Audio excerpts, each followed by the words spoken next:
façon de voyager.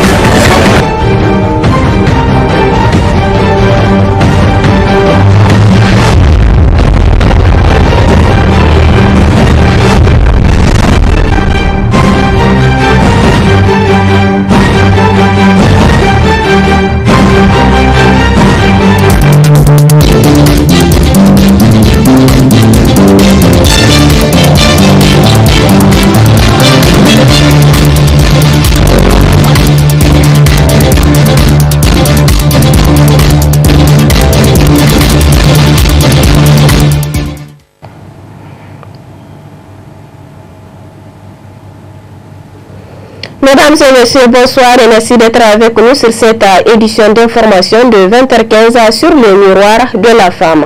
Cela dit, l'hôtel Radisson Blu de Niamey a servi de cadre ce matin à l'ouverture de la campagne nationale de plaidoyer sur les enjeux de l'actualisation du secteur juridique protégeant les femmes et les filles des violences.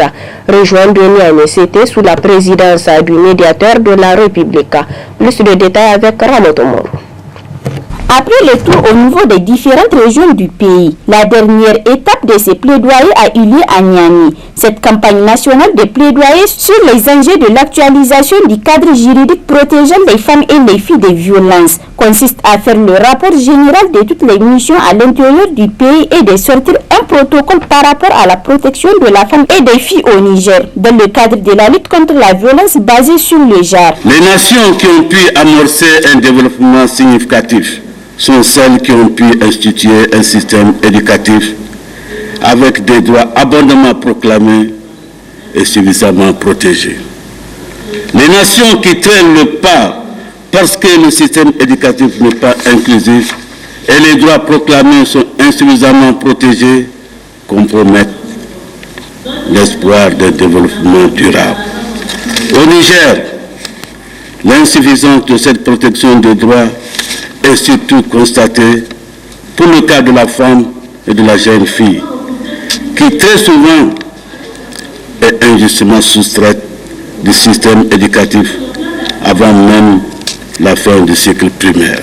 Présent pour la circonstance, la secrétaire générale du réseau des femmes parlementaires du Niger a réaffirmé de leur soutien afin d'apporter leur contribution à l'amélioration du cadre légal et son application effective en matière de lutte contre les violences faites aux femmes et aux filles au Niger. Aujourd'hui, nous sommes mobilisés dans cette salle afin d'apporter notre contribution à l'amélioration du cadre légal et de son application effective en matière de lutte contre les violences faites aux femmes et aux filles de notre pays.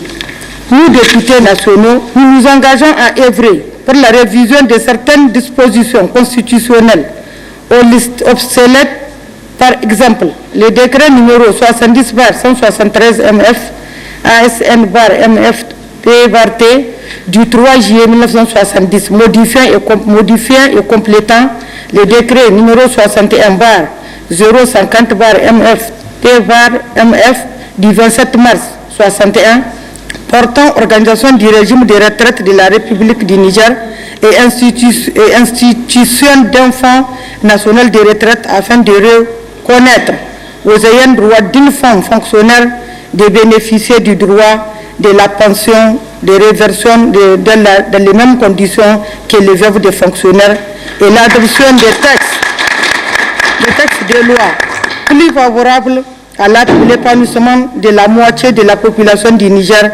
sans laquelle ne saurait y avoir le développement. Le représentant de la coordinatrice résidente du système Nations Unies a pour sa part salué leur engagement constant et celui des parlementaires en faveur de l'amélioration du cadre légal et de son application effective pour renforcer la prévention et la protection contre les violences basées sur les genres. Au cours de ces 3 dernières années, les résultats des rapports du programme ont confirmé que beaucoup d'efforts ont été entrepris pour obtenir des changements et des comportements positifs. L'accès aux services essentiels de prise en charge des violences faites aux femmes et aux filles. La rupture avec la banalisation des faits de violence et l'augmentation des dénonciations dans les cellules des brigades des femmes et des mineurs de la gendarmerie et de la police sur l'étendue du territoire.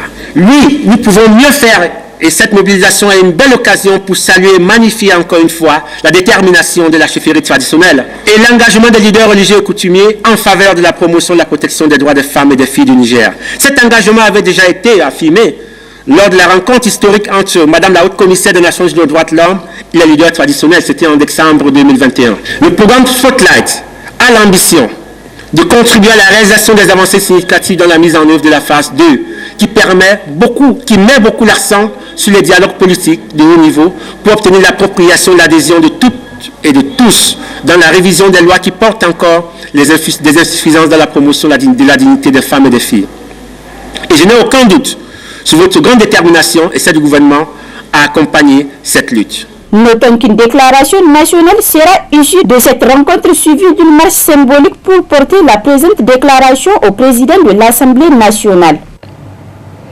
La population s'adonne de plus en plus à la culture de contre-saison, une solution d'ailleurs encouragée par le gouvernement pour assurer l'autosuffisance alimentaire. Mais malheureusement, force est de constater que les engrais qu'on utilise pour les cultures de contre-saison coûtent cher. L'occasion pour notre reporter Mamadou Issoufou d'aller à la rencontre des acteurs concernés. Suivez plutôt. La culture de contre-saison est une culture pratiquée un peu partout au Niger, après la saison hivernale, afin de booster la production agricole et qui est une initiative pour atteindre l'autosuffisance alimentaire et améliorer les conditions socio-économiques des paysans. Mais les producteurs rencontrent de nombreuses difficultés dans leurs travaux de contre-saison qui n'est pas sans conséquence sur les rendements. Notre difficulté est plusieurs choses à essayer parce que même la salade que vous voyez là, ce n'est pas en bon état ça, parce qu'il y a la maladie. Donc depuis dire au moins 5 ans maintenant qu'on est dessus de ça là. Pour pouvoir avoir amélioré ça bien, on n'arrive pas parce que même j'ai été même à la 3e. Lorsque le moment que la maladie commence par rentrer, j'étais là-bas, j'ai dit d'accord, vraiment, on a essayé avec le poison qu'on a utilisé ici, ça ne marche pas. Si vous pouvez nous aider. Bon, il m'a bien dit, il m'a bien présenté quelqu'un d'aller voir. La personne était là même dans les 3e. J'ai été voir la personne, ils ont écrit mon nom, on m'a donné un rendez-vous. Rendez-vous là maintenant, jusqu'à maintenant, moi je peux dire que 3 ans ou bien 4 ans maintenant, ils ne sont pas venus, ils ne sont pas respectés. Donc le premier chose, c'est la maladie de la salade qui nous dérange maintenant. Bon, on ne sait même pas quel poison qu'on va traiter, que ça va finir. Le poison qu'on paye dans le marché, on a traité, ça ne va pas. Si vous-même vous allez remarquer même, vous allez voir même que la salade, vraiment cette année, je ne sais pas comme toute l'année qu'on connaît la salade. Parce que la salade, quand tu le vois, la salade, à cette période comme nous sommes là, déjà même la salade était fermée normal avec les planches. Donc notre première difficulté, c'est ça. Si ces paysans pointent du doigt les commerçants et revendeurs de l'engrais en ce qui concerne sa cherté, ces derniers s'intensifient la responsabilité. Vous savez, on ne produit pas l'engrais au Niger, c'est importé. Maintenant, c'est la matière même première des engrais qui est difficile à avoir. Donc les prix ont augmenté au niveau international. Et donc, dépendant de ces niveaux-là, c'est tout à fait normal que les prix augmentent. Et c'est dû aux effets du Covid et autres. En tout cas, au niveau international, les prix de la matière première ont augmenté. C'est ce qui répercute les prix même à notre niveau. Maintenant, le deuxième niveau, en ce qui concerne la disponibilité. Le Niger est dans un processus de réforme du secteur d'engrais. Et tout l'engrais, jusqu'en 2019, tout l'engrais qui rentre au Niger, c'est à travers la CAEMA. Et la CAEMA met ça sur le marché avec un prix subventionné de 50%. Normalement, le sac doit coûter à 27 000 et l'État prend en charge les 50%. C'est ce qui fait que la CAEMA distribue l'engrais, le sac à 13 500. Donc maintenant, l'État a décidé d'une réforme et a décidé aussi d'une subvention ciblée. Maintenant, seuls les déficitaires, seuls comment on appelle les vulnérables qui sont recensés, c'est un recensement avec les chefs traditionnels et les services techniques. Maintenant, seuls eux arrivent à avoir la subvention de l'État. Donc du coup, la subvention de l'État elle est bipée, donc il y a le prix qui s'est répercuté aussi. Maintenant, de l'autre côté aussi, comme on est dans une période transitoire, c'est les privés, certes c'est les privés qui sont en charge maintenant pour la distribution d'engrais. Ils sont dans une période transitoire, là où on va avoir l'effectivité de l'approvisionnement national peut-être d'ici un an.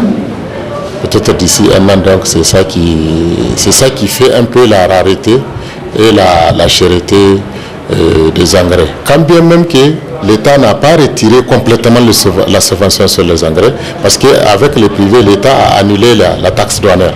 Tout ce qui est droit douanier, l'État a retiré ça. Quand vous importez l'engrais au Niger, vous payez seulement la taxe communautaire, la taxe régionale. Bon, maintenant, comme aussi on est dans une réforme, on est dans une période transitoire, vous savez ce que nos commerçants sont. Il y a des esprits malins, dès qu'ils constatent qu'il y a un petit désordre, donc ils profitent soit pour rendre ça difficile d'accès sur le marché et conséquemment augmenter les prix. Donc tous ces aspects-là jouent sur aujourd'hui la disponibilité et la cherté d'engrais au Niger. La culture de contre-saison est bien une riposte aux fragiles cultures pluviales et qui permet de garantir l'autosuffisance alimentaire du Niger. Un accompagnement de l'État et des organisations œuvrant dans le domaine de l'agriculture serait un atout pour que les producteurs s'intensifient encore plus et toujours. Ces derniers temps, on constate chez les jeunes un engouement pour les habits traditionnels. Qu'est-ce qui est à la base de ce retour à la tenue traditionnelle? Voyons cela dans ce reportage. Devenu de plus en plus important chez les jeunes pour donner l'ambiance tout en créant une forte cohésion sociale lors des cérémonies. Le retour à la mode des tenues traditionnelles permet aux jeunes de reconnaître certaines identités culturelles et traditionnelles des différentes ethnies grâce aux festivités à l'occasion des mariages. Cette initiative vise à revaloriser la culture nigérienne à travers la promotion des tenues traditionnelles. Si toutes ces femmes, n'est-ce pas, qui se retrouvent à l'occasion de baptême ou bien de mariage, habillées en tenue traditionnelle, puissent le transmettre à leurs enfants, n'est-ce pas, pour que eux le transmettent, n'est-ce pas, à leurs enfants aussi. Moi je pense que ce serait une très très bonne chose. C'est déjà bien, c'est une très bonne chose, c'est une sorte de comeback, c'est une sorte de retour chez soi, n'est-ce pas? C'est une pensée, comme disent les gens aujourd'hui, c'est une pensée extrêmement positive dans le cadre donc de l'affirmation de son identité ethnique, de son identité nationale. Aujourd'hui nous sommes dans un moment appelé la mondialisation, n'est-ce pas? Mais dès lors que cette mondialisation va nous permettre de croire en nous-mêmes, n'est-ce pas, d'utiliser nos propres cultures pour pouvoir avancer, ce serait une très très bonne chose. Mais que la mondialisation, aujourd'hui nous constatons que nos jeunes, ou disons que le Nigérien est modernisé, le Nigérien qui a été à l'école, n'est-ce pas, aime toujours importer, n'est-ce pas, il préfère importer, n'est-ce pas. Alors, si cette importation va renforcer l'hégémonie, n'est-ce pas, des pays qui nous ont colonisés, donc là, la mondialisation serait donc une perte, donc nous mènera à la perte, ça c'est direct. Cette façon de promouvoir l'identité culturelle et tradition nigérienne pratiquée par les jeunes est à encourager. Il faudra que cette pratique, à l'occasion des mariages, à l'occasion des baptêmes, n'est-ce pas, nous pousse, n'est-ce pas, c'est pas à nous, de nous retrancher ou bien de nous enfermer, non, parce que si on se retranche, on s'enferme, donc nous allons péricliter, nous allons disparaître, ça c'est clair. Une ethnie, une langue, quelle qu'elle soit, ne se défend que face à une autre, n'est-ce pas? Mais alors, donc ce qu'il faudra, il faut que ça soit quelque chose, n'est-ce pas, se construire, n'est-ce pas, se construire, se préparer à être en jambe pour rencontrer l'autre. C'est ça qui est important. Et les différents apports de l'ethnie, de l'identité ethnique de chacun forment l'identité nationale, n'est-ce pas? Et l'identité nationale, c'est ça même qui permet aux Nigériens de côtoyer l'autre, de côtoyer le Nigérien, de côtoyer l'Allemand, de côtoyer le Chinois, le Japonais, ainsi de suite. Mais il faut qu'on y croie. Notre culture est la seule arme qui nous permette de le faire et avec pertinence. Ce style d'habillement à la traditionnelle que les gens font lors des festivités, qui est une richesse pour le pays, va contribuer au développement et à la valorisation de la culture nigérienne, même au-delà de nos frontières. Comme vous venez de le constater, c'est le retour à la mode de la tenue traditionnelle chez les jeunes Nigériens ces dernières années. Niger Good Trip est une initiative lancée par des jeunes Nigériens soucieux du développement du secteur touristique et sportif. Au Niger, ces randonnées allient aventure, découverte et réseautage qui donnent lieu à des immersions. Suivez ce reportage du studio Kalango. Munis de baskets, de gourdes à eau et surtout de détermination, ces jeunes sont prêts à affronter un parchemin mêlant montagne, fleuve et sable pour améliorer leur santé. La marche étant le sport le plus conseillé par les médecins parce qu'elle lutte contre la maladie d'Alzheimer, elle tonifie les muscles et plus encore, elle diminue la pression artérielle. Au Niger, des jeunes se sont associés pour organiser des randonnées pédestres. Niger Good Trip est une association de jeunes Nigériens lancée il y a 3 ans qui fait la promotion du sport à travers les randonnées pédestres et la promotion du tourisme local.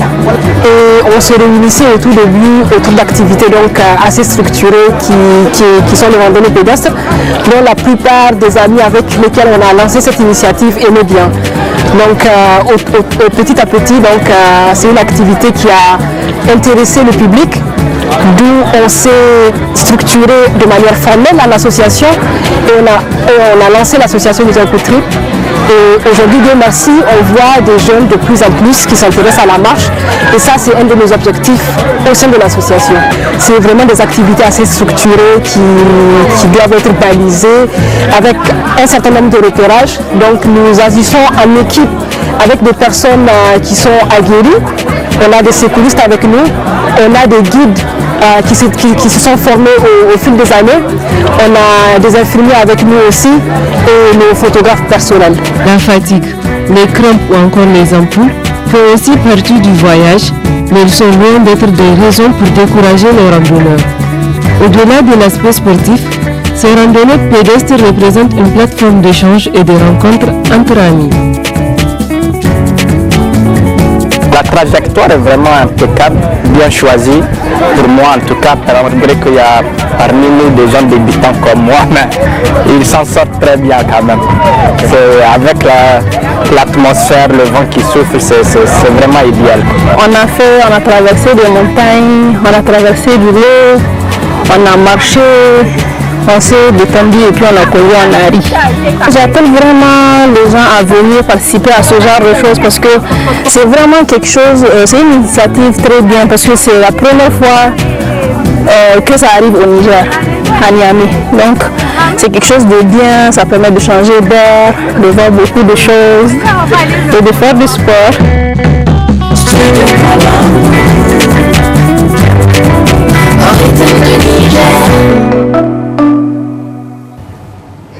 Et c'est le reportage du studio Kalangu sur le Niger Good Trip.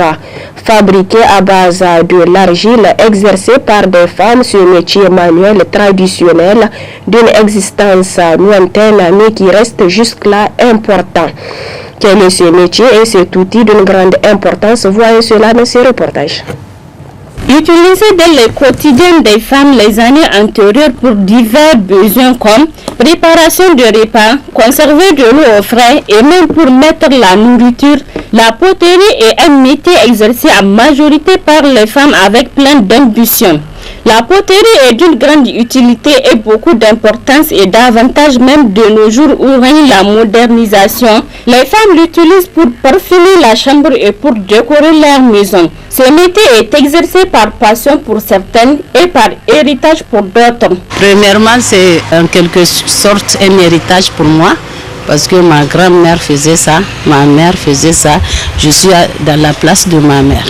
J'ai ma grande soeur qui est au village, elle aussi elle est potière, ma maman elle est potière, donc elle fait ses œuvres, elles achètent de là-bas pour m'envoyer ici et moi je vends ici. Pour le prix ça varie de 250 jusqu'à 15 à 20 000. Chaque produit a son prix. On a des produits pour tout le monde. Il y a pour les enfants, il y a pour les femmes, il y a pour les hommes. On a les produits pour tout le monde. Malgré leurs engagements dans l'entrepreneuriat, ces femmes rencontrent des difficultés dans ces métiers. Le problème, c'est parfois c'est la clientèle. Les clients, parfois, ils sont un peu méchants avec nous parce qu'ils disent que c'est cher. Et puis, il y a le transport. Parce que pendant le transport, il y a d'autres qui se cassent. C'est les deux problèmes majeurs que nous rencontrons ici. Je lance un appel à mes collègues femmes de se lever pour travailler. Si c'est le travail manuel ou bien le petit commerce, c'est rentable. Mais rester à la maison, ne rien faire là, vraiment, c'est pas la joie. Parce que si tu demandes toujours à ton mari, donne-moi ça, c'est ça le problème. Mais si tu as ton petit, si tu as quelque chose pour toi, tu es indépendante. Avec ces métiers traditionnels, ces femmes arrivent à subvenir à leurs besoins et à ceux de leur famille. Ce qui devrait interpeller la conscience des autres femmes de se lever et chercher leur gagne-pain, car il n'y a pas de sous-métier comme le dit un adage. Parlons religion dans cette édition. Après le divorce consommé dans le mariage, l'islam a préconisé des dispositions à respecter pour les femmes et les recommandations pour les hommes. Alors, quelles sont les dispositions et les recommandations faites par l'islam aux fidèles musulmans ainsi que les causes du non-respect de Al-Idda dans la société? Réponse à toutes ces questions avec le secrétaire général de l'association islamique du Niger, Youssou Moukela.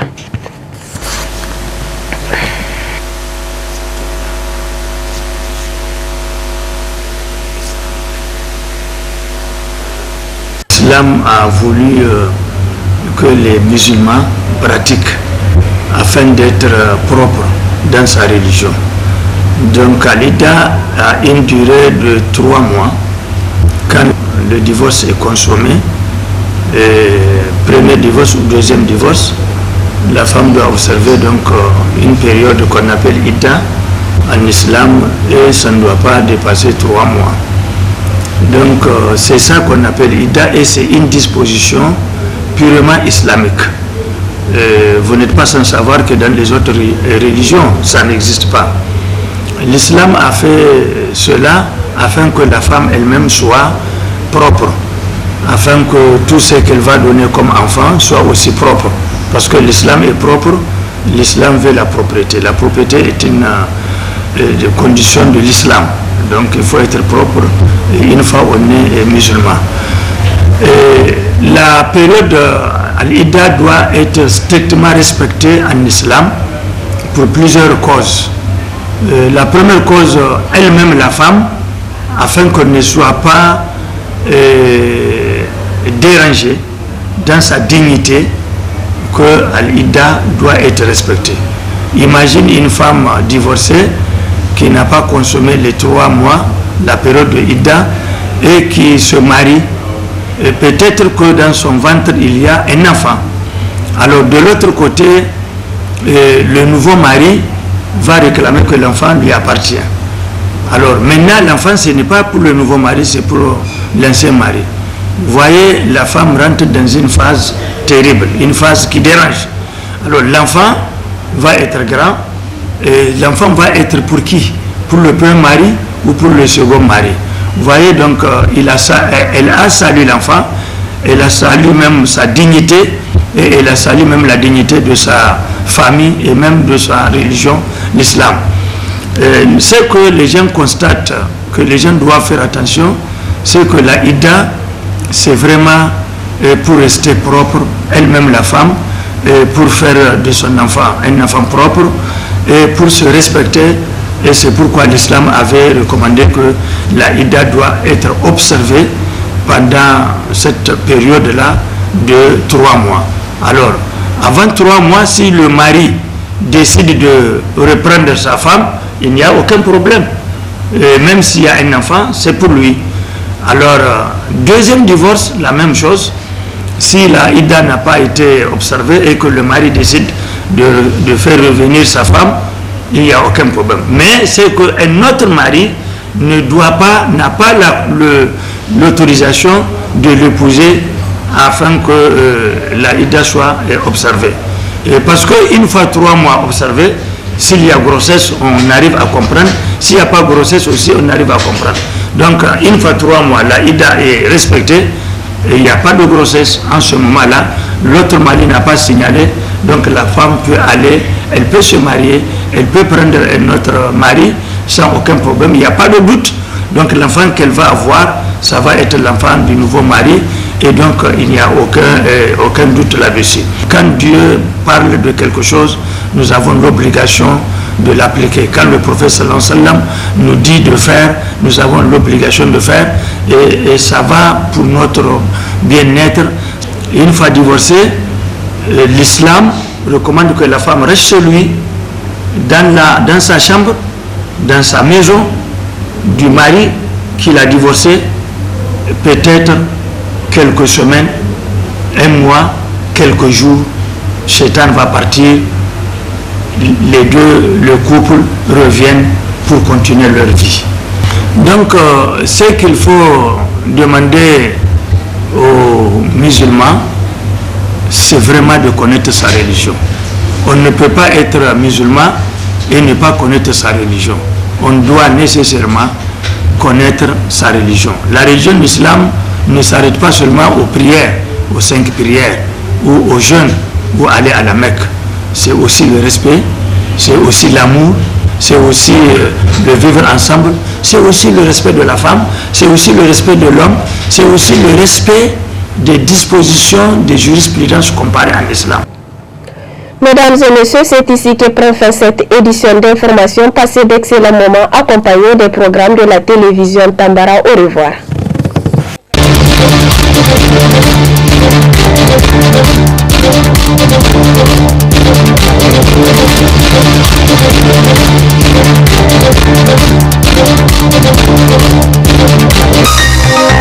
Ce journal vous a été présenté par STM Transport Voyageurs. Une nouvelle façon de voyager.